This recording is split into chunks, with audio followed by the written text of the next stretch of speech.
All right, so now we're reading out of Keep It Simple. Hi, I'm Josh. I'm the founder of the Accountability Group, and also, hi, I'm Josh, and I'm an addict. I don't know why I smile or like kind of even somewhat laugh when I say that. My buddy, who's in the fellowship, kind of gives me a hard time about that. He's like, why do you laugh? And I was like, you know what? Because I think about like all the messed up stuff that I've done in my past, and then I think about where I've been since 2017, and I'm like, it's just kind of funny that like I'm just a way different person. Like, so to me, that's, I don't necessarily know if it's humorous, but it kind of just reminds me, it's like, dang, I did some dirt. Like I was in a bad spot. Like I definitely shouldn't be alive. Like there's at least a half a dozen times where, yeah, I should not be alive. Anyway, July 12th. Just because everything is different doesn't mean anything has changed. Irene Peter.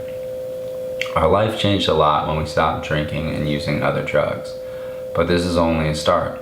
We need to go further. Our old attitudes can kill us, even if we aren't drinking or drugging anymore. This is called a dry drunk. If we're a dry drunk, we've changed the way we act without changing the way we think. Our program shows us to change the way we think, and we change how we treat others and ourselves. We learn a new life based on love and care. Prayer for the day. Higher power, help me guard against my old attitudes. Help me keep changing. Action for the day. I will list 4 ways I've changed because I'm sober. I'll list 4 ways I haven't changed yet. That one's interesting because I was actually dry for 3 years, 274 days when I was like very young. I remember that exactly. I don't keep track of my days anymore because it's just like, I've been sober for a while and working my program, or like what I consider a while. I mean, there are people that I know that have 42 years of sobriety, and I'm like, wow.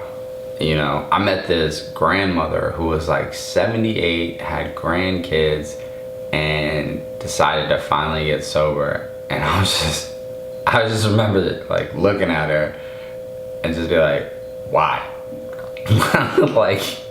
like you're good. You went to Northwestern for undergrad and grad school. Like you had kids, you're still married, you have grandkids. Like, why are you getting sober at 78? Like, if I was 78, I would be doing cocaine off some girl's butt.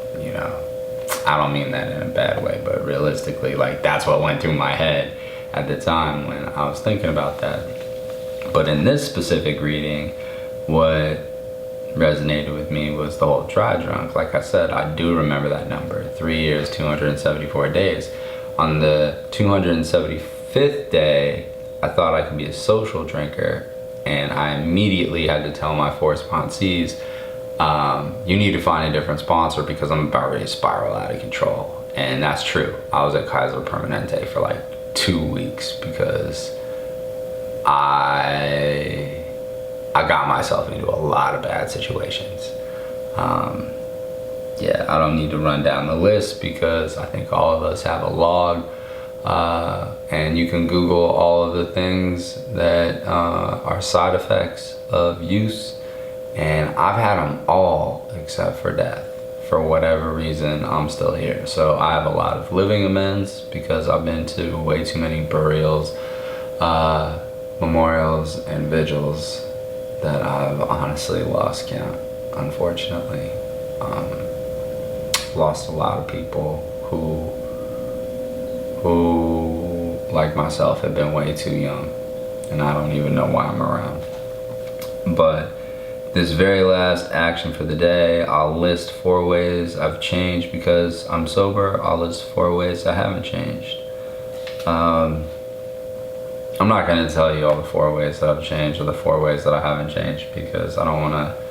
I'll probably just do that with my sponsor or with my journal later. But let me at least list the 4 ways that I haven't changed and I need to work on them. 1 is patience. I'm still sometimes really impatient, and that's one of the things that I really need to work on. The second thing I need to work on is tolerance. Sometimes I so badly want to just like snap on somebody, whether it's a coworker or a boss or just somebody that I meet in the street that just says something or does something where I just, oh, whew, you got me feeling a certain type of way. I definitely feel like that when my girl has some road rage and like we're zipping around cars on the highway, and I'm looking at her like, are you crazy? Like I buckle up and like I pretend like there's another brake, like I put my foot down against the thing and like hold on to where you like put your clothes up or whatever. I forget what that handle is called. So that's another thing that I probably need to work on. And then I guess the final thing really that I always need to work on, and I say it regularly, but like I need to be a better person today than I was yesterday, and I need to set myself up today to be a better person tomorrow than I am today.